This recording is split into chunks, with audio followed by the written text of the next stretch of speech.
Hey guys, we're in the next part. Guys, just to prove, please go check out the previous part to gauge your bearings, ne?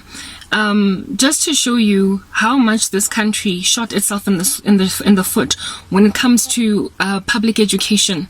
I started out in private schools, not public, private. All right. I went to convent schools, Catholic, Roman Catholic convent schools, and they were private, the initial ones that I attended. And we as kids in those schools all got taught the same, I guess, a private school curriculum. We got trained a private school curriculum and was mixed with all different kinds of races.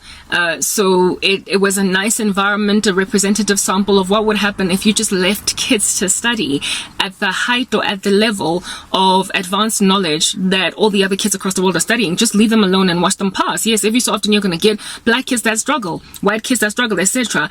There are some kids with learning disabilities or some kids that aren't as smart as others, but you can't just, based on the fact that we have integrated or brought kids into our school system that, are known to not be so clever because they belong to a certain racial group, you can't just assume that we have to go and downsize the entire education standard of the country to do okay. The black government, I.E., the body that brought education or that reimagined education for the masses of the country within public schools. This is what they did when I was in private schools.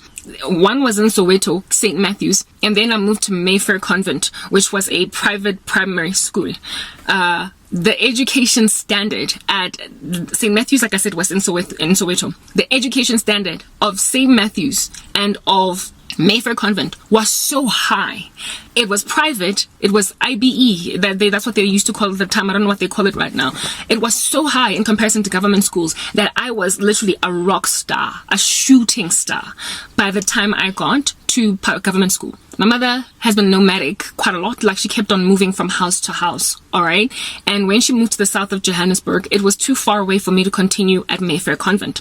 Like, Mayfair Convent was such a good school that my cousin, who upon having children, right, she decided that no matter where I live, I don't care where I stay in this country, I am in this Johannesburg of ours, I'm going to take my kids to Mayfair Convent. So my cousin's kids went to primary school from beginning to end at Mayfair Convent. And today the one kid is still in high school, but the oldest one has matriculated, and she took them to private schools because she noticed with what happened when we as kids, right, were taken out from the private school systems, when we were taken out and moved to government schools, just literally the decrease in the content or the quality of the education in the government schools. And she was like, I saw it firsthand as a child, and I'm not going to let my kids' understanding be underestimated. To this day, she has got the smartest little boys. Well, they're not so little anymore. The one is a teenager, the other one is a young man in his early 20s. She was like, I saw it firsthand happening with me, so I don't want my children to be underestimated by this ridiculous government. I do believe that private schools still have maintained a pass mark at 50%. It is government schools that have gone, I'm about to tell you how low it got, okay? It's bad. So how low can you go? You know that Caribbean game that they play with bringing down the rod lower and lower? Yeah, North Africa done did that with education standards of passing. Anyway, whatever. The education standard at Mayfair Convent was so high. I moved to Winchester Ridge Primary School in the middle of the year because my mom moved houses in the middle of the year. And guys, I didn't just hit the ground running when I got to, what do they call this? When I got to what is this? To Winchester. I killed everyone in class, especially with maths. I remember they were just starting to learn story sums. I moved there in grade, standard 3, grade 5? Yeah, I moved there in grade 5, okay? And they were just starting to learn story sums when I had done them in standard 1. That would be grade 2 grades lower, grade 3. I started with story sums in grade 3. And here it is that I rock up in maths of a public school and I'm made to write exams for something that I was already doing at a much more advanced level, in what do you call this, much more advanced level in my previous school. In the beginning stages of my tenure at Winchester Ridge Primary, I was a rock star. But it fizzled out by the following year because I was now being trained or educated at the level of the government school kids in my new school. So I also got dumped down.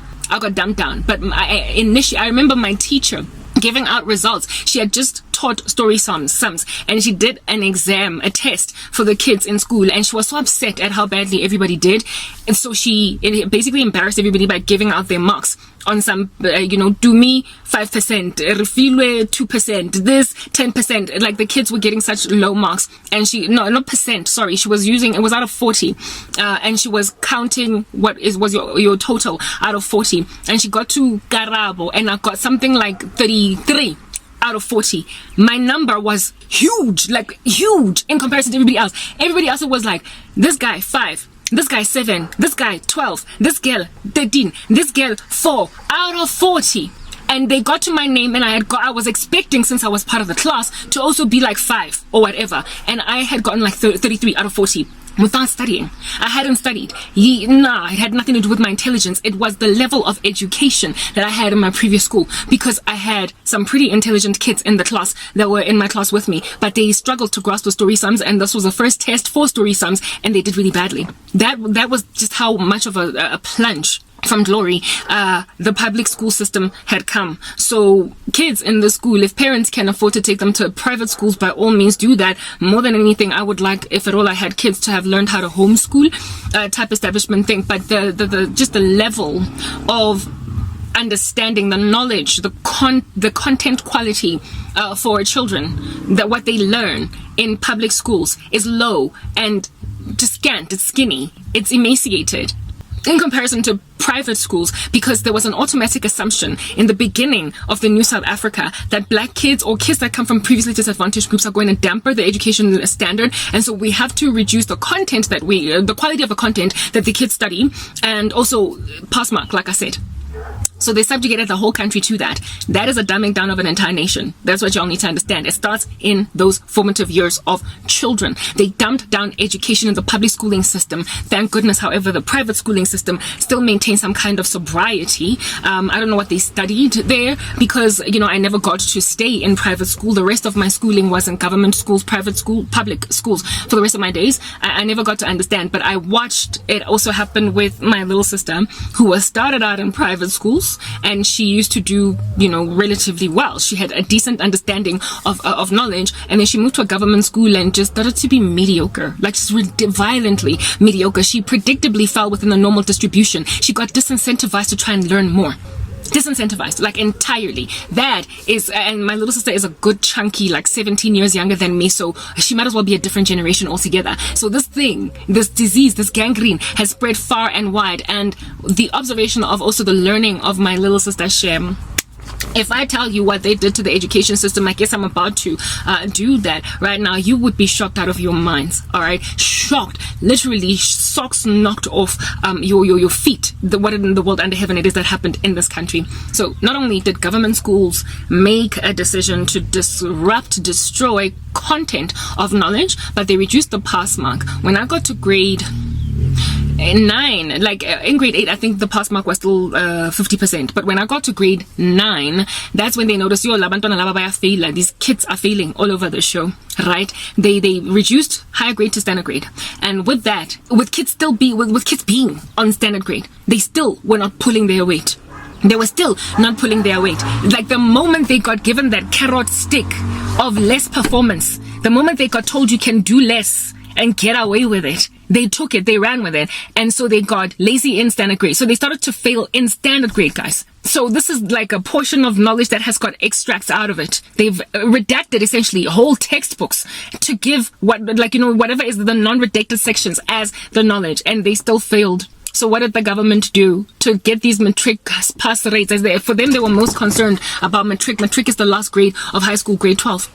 In matric, they wanted to increase pass marks. They were sick and tired of these ridiculous school leaving percentages. They were exhausted with it. The government wanted to present to the world at large better stats for South African kids passing. They wanted to make themselves look good. So they went and said, okay, so standard grade did not work to make these kids pass by force. what we're going to do is reduce the pass mark. And when I was in grade 9, 1999, when I was in grade 9, they started softly. And they said the pass mark is now no longer 50%, it's 45. Guess what happened? Predictable. Normal distribution got shifted over to 45%. And kids now started to strive for 45%. They stopped striving for 50.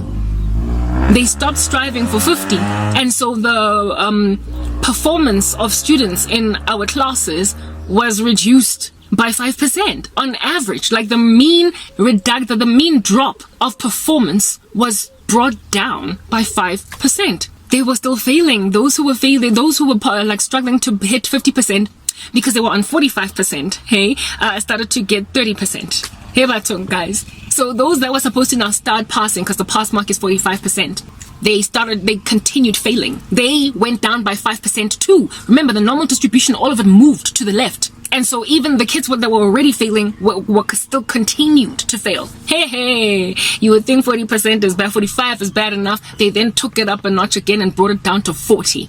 On standard grade, by the time I matriculated, higher grade to pass there, you needed 40%. And standard grade, as if those standard grade is not rough enough, okay? It was sitting at somewhere like that. It was sitting at 38. To pass on standard grade, it was 38%. They just wanted to get them out of high school. Get out. Go and do what you want to do. Sell peaches on the side of the street. We don't care, because you're obviously a failure. And so pass mark for standard grade was 38%. And the pass mark for higher grade was 40%. Okay, universities, however, did not, some of them did downgrade their acceptance criteria. They started to say that in order to make it into a BCom, you would need 45 or 48% or whatever on maths higher grade, and on maths standard grade, you would need 60%. And you would also need to have most of your subjects on higher grade if you're going to make it into a university. However, you can do whatever you want and pass with whatever ridiculous results you want to pass with to get into Technicon, to get into colleges, these like basically non-universities. They could have just barely made high school and still go in there. So even universities were subjugated to the tyranny of that rubbish. But that's the way it got real, was in university, because the quality of content and the material that was covered at university had to be world standard. And what they were training kids was also at world standard. So this is what happened then when kids got to first year. Next part.